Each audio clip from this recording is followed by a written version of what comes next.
Hello everyone, welcome back to my YouTube channel এসএর study nest. তোমরা যারা ফাজিল fourth semester পরীক্ষার্থী রয়েছে তোমাদের জন্য একদম শেষ মুহূর্তে দুর্দান্ত একটা উপহার নিয়ে আমি এসেছি। অতএব উপহারটি তোমরা অবশ্যই হাতছাড়া করবে না। উপহারটি পেতে হলে অবশ্যই তোমরা আমি যে কথাগুলো বলবো মন দিয়ে শুনবে এবং এবং স্কিপ না করে পুরো ভিডিওটি দেখবে। ওকে, দেখো তোমাদের জন্য আমি এখানে কি নিয়ে এসেছি।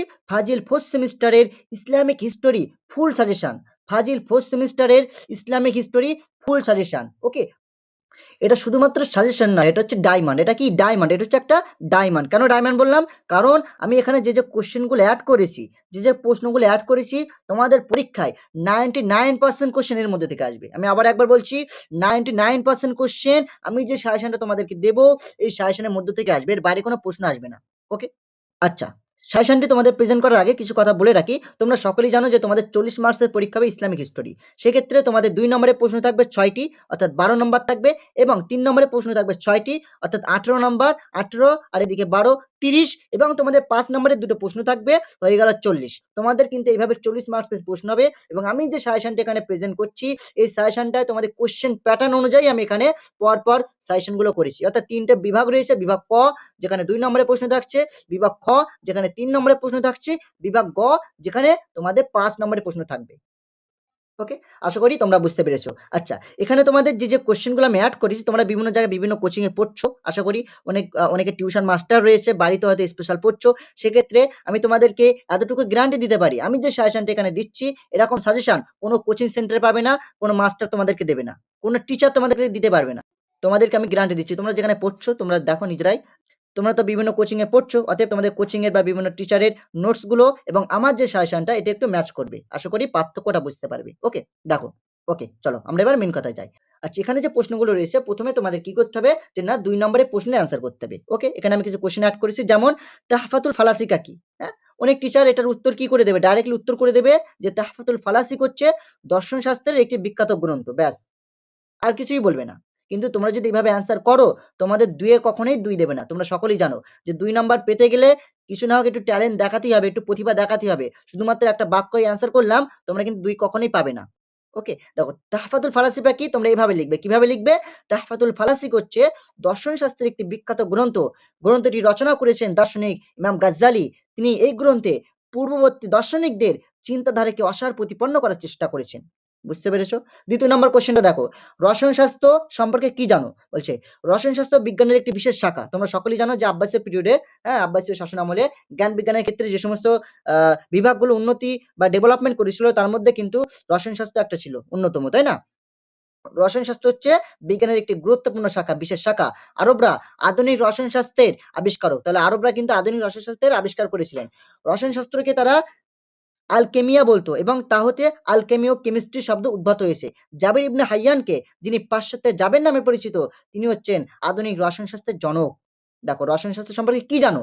তোমরা এটার আনসার কি করতে, অনেক টিচার তোমাদের আনসার করে দেবে যে রসায়নশাস্ত্র হচ্ছে বিজ্ঞানের একটি বিশেষ শাখা, যেটা আরবরা আবিষ্কার করেছেন।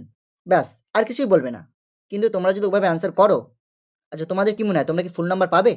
কখনোই পাবে না। তোমাদেরকে একটু হলেও তোমাদের প্রতিভাটা এখানে শো করতে হবে। তোমাদের প্রতিভাটা এখানে প্রেজেন্ট করতে হবে। তাই না? দেখো আমি কিন্তু এখানে তোমাদের যে অ্যান্সারটা করেছি, এই অ্যান্সারটা যদি তোমরা বোর্ডে লিখে আসতে পারো, তোমাদের এক্সামিনার যারা থাকবেন, তোমাদের খাতা যারা দেখবেন, ঠিক আছে? সেক্ষেত্রে তারা কিন্তু তোমাকে ফুল নাম্বার দিতে বাধ্য। এত সুন্দরভাবে যদি অ্যান্সার গুলো করো। তাই না? দেখো আমি আরো একটা কোয়েশ্চেন দেখাই এখানে 2 নম্বরের। হ্যাঁ? এখানে দেখো হাজী আল মানসুর কে ছিলেন? ঠিক আছে? হাজী আল মানসুর কে ছিলেন? একটা কোয়েশ্চেন, খুবই গুরুত্বপূর্ণ কোয়েশ্চেন। আচ্ছা, এই কোয়েশ্চেনটা যদি তোমাদের পরীক্ষায় আসে, তোমরা কি লিখবে? অনেকে লিখবে যে হাজী আল মানসুর ছিলেন আ ২য় হাকামের উজির। ব্যাস, হয়ে গেল। আর কিছু না। কিন্তু এভাবে অ্যান্সার করলে হবে না। তোমাদের কি লিখতে হবে? যে হাজী আল মানসুর ছিলেন স্পেনের উমাইয়া শাসক, ২য় হাকামের উজির ও তার নাবালক সন্তান খলিফা ২য় হিশামের অভিভাবক। তার প্রকৃত নাম ছিল মুহাম্মদ বিন আবি আমির। তিনি খুব উচ্চাভিলাষী ছিলেন। খলিফার নাবালকত্বের সুযোগ নিয়ে সমস্ত ক্ষমতা নিজের দখল করেছিলেন। কত সুন্দর করে অ্যান্সারটা এখানে দেওয়া আছে, তাই না? অতএব তোমাদের কিন্তু এভাবে পরপর অ্যান্সার গুলো সাজিয়ে সাজিয়ে লিখতে হবে। তোমরা সংক্ষেপে একটা বাক্য অ্যান্সার করে দিলে কিন্তু 2 নম্বর কখনোই দেবে না। আচ্ছা, এবারে তোমাদের আমি 3 নম্বরের অ্যান্সার গুলো একটু দেখাই, কোয়েশ্চেন দেখাই কিছুটা। ওকে, দেখো ৩ নম্বরের কোয়েশ্চেন তোমাদের ৬ টা থাকবে। তোমরা সকলেই জানো যে এখানে তোমাদের 18 নম্বর থাকবে। কোয়েশ্চেন কিভাবে থাকবে? একটা কোয়েশ্চেন এখানে নমুনা কোয়েশ্চেন দেখাচ্ছি, যে মাসেরার যুদ্ধ কবে কাদের মধ্যে সংঘটিত হয়েছিল? এই যুদ্ধের গুরুত্ব আলোচনা করো। এভাবে কিন্তু কোয়েশ্চেন থাকবে। ওকে? আচ্ছা, মাসেরা যুদ্ধ কবে সংঘটিত হয়েছিল? এখানে আমি লিখেই দিয়েছি। গুরুত্বটা এখানে দিয়ে দিয়েছি। আচ্ছা, তোমাদের কি মনে হয় যে ৩ নম্বরের জন্য এতটা লিখলে তোমাদের নাম্বার দেবে না? ৩ এর মধ্যে তোমাদের 3 দেবে এবং কোয়েশ্চেন এর আনসার গুলো এত সুন্দরভাবে সাজানো তোমরা না পড়লে বুঝতে পারবে না। ওকে, তোমরা একটু দেখবে যখন আমি তোমাদের সাজেশনটা দিয়ে দেবো, তখন তোমরা নিজেরা একটু মিলাবে। তোমাদের টিচাররা যে নোটস দিয়েছে, যে সাজেশন দিয়েছে, সেই নোটের সাথে বা সাজেশনের সাথে এই সাজেশনটা একটু ম্যাচ করবে। ওকে? চলো। তারপরে তোমাদের থাকবে কত নম্বরের কোয়েশ্চেন? ৫ নম্বরের কোয়েশ্চেন। আমি তোমাদের একটু স্যাম্পল ২-১ টা দেখিয়ে দেই ৫ নম্বরের কোয়েশ্চেন কেমন থাকবে এবং অ্যান্সার কিভাবে করতে হবে। দেখো, স্পেনে উমাইয়া বংশের পতনের কারণগুলি বর্ণনা করো। খুবই গুরুত্বপূর্ণ কোয়েশ্চেন, তোমরা সকলেই জানো। আচ্ছা, এখানে যে কোয়েশ্চেনটা আমি এখানে অ্যান্সারটা করেছি এই প্রশ্নর, তোমরা দেখতে পাচ্ছ এখানে কিন্তু আমি ভূমিকা দিয়েছি এবং টু দ্য পয়েন্ট আমি পয়েন্ট করে কিন্তু এখানে অ্যান্সারটা করেছি। এখানে ৪-৫ টা আমি পয়েন্ট করেছি, তাই না? তোমাদের ৫ নাম্বার থাকবে, অতএব ৫ টা মিনিমাম তোমাদের পয়েন্ট করতে হবে। অনেক সাজেশন বইতে তোমরা পাবে যে যেখানে কোনো পয়েন্ট করা নেই, হ্যাঁ? একদম ১ম থেকে শুরু করে এক ঢালা সব লেখা, তাই না? অতএব তোমরা কিন্তু ওভাবে লিখলে কখনোই কিন্তু ৫ এর মধ্যে ৫ পাবে না। তোমাদেরকে পয়েন্ট করে লিখতে হবে এবং তোমরা চেষ্টা করবে মিনিমাম ৫ টা পয়েন্ট দেওয়ার। যেহেতু ৫ নম্বরে ৫ টা তোমাদের পয়েন্ট করতে হবে। ওকে? দেখো, এখানে আরো একটা কোয়েশ্চেন আমি এড করেছি যে আব্বাসী বংশের পতনের কারণগুলো লেখো। হ্যাঁ? সেক্ষেত্রে দেখো এখানে আমি কটা পয়েন্ট করেছি? ৫ টা পয়েন্ট করেছি, তাই না? আ ১, ২, ৩, ৪, ৫ এখানে ৫ টা পয়েন্ট করেছি। এভাবে কিন্তু তোমাদের পয়েন্ট করে লিখতে হবে। আচ্ছা, এবারে তোমাদেরকে আমি বলি যে তোমরা এই সাজেশনটা কিভাবে পাবে? তাই না? তোমরা অনেকে চাও যে এত সুন্দর একটা সাজেশন যেটা আমি তোমাদেরকে গ্যারান্টি দিচ্ছি যে 99% কমন আসবে। অতএব তোমরা অনেকে আগ্রহী যে সাজেশনটা স্যার আমি নিতে চাই। কিভাবে নিবে? দেখো, আজকে কত তারিখ? আজকে তোমাদের ৫ তারিখ। ওকে? এই সাজেশনটা নিতে চাইলে এটার মূল্য হচ্ছে 149। কতগুলো ভালো করে শুনবে, হ্যাঁ? এটার মূল্য 149 ৳১৪৯। কিন্তু তোমাদের ৳১৪৯ দিতে হবে না। তোমরা কত দেবে? ৭ তারিখ পর্যন্ত এটার মূল্য থাকছে ₹99 অনলি ৳৯৯। তোমরা অনেক মাস্টার নিয়েছো, অনেক টিউশন পড়ছো, অনেক জায়গায় অনেক কোচিং এ পড়ছো। সেক্ষেত্রে তোমরা সকলেই জানো মাসে কত টাকা করে ফিস দিতে হয়। ঠিক আছে?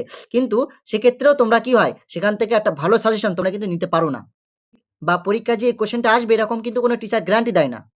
এবং সাজেশনও তারা সেইভাবে প্রোভাইড করে না বা প্রোভাইড করলেও অতটা আ ইনফরমেশন দিয়ে অতটা সুন্দর করে পরপর টপিক ওয়াইজ সাজিয়ে পয়েন্ট করে কিন্তু সাজেশনটা তারা প্রোভাইড করে না। তোমরা একটু তুলনা করবে, হ্যাঁ? তোমাদের টিচাররা যে সাজেশন গুলো দিয়েছে বা বিভিন্ন কোচিং থেকে তো পড়ছো, সেখানে কেমন সাজেশন দিয়েছে তোমরা একটু কোয়েশ্চেনের সাথে একটু ম্যাচ করবে। যে তারা কেমনভাবে উত্তর লিখেছে, আমি কেমনভাবে লিখেছি। ওকে? ভালো কিছু পেতে গেলে অবশ্যই একটু পরিশ্রম করতে হবে, কিছু ইনভেস্ট করতে হবে।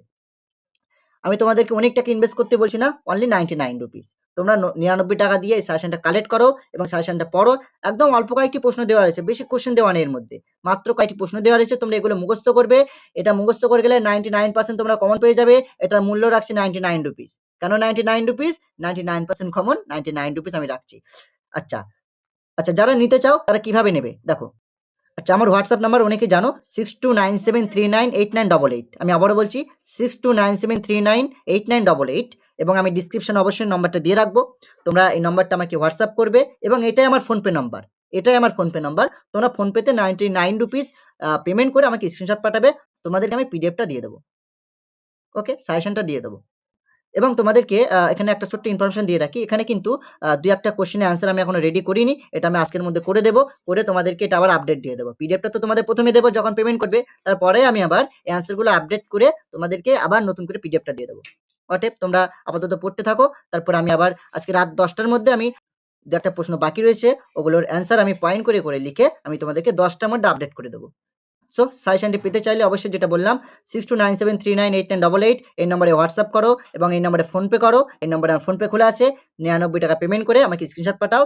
নাম এবং ডিস্ট্রিক্ট এটা অবশ্যই লিখবে। নাম লিখবে এবং ডিস্ট্রিক্ট লিখবে। লিখে তোমরা পাঠাবে। ওকে? আর অফারটি থাকছে কেবলমাত্র ৭ তারিখ পর্যন্ত। ৭ তারিখের পরে কিন্তু ৳৯৯ এটা পাবে না। তখন কিন্তু এটা রেট হয়ে যাবে 149 ৳১৪৯। আশা করি বুঝতে পেরেছো। তো চলো তাহলে এখানে আমি ভিডিওটি শেষ করছি। Thank you for watching this video.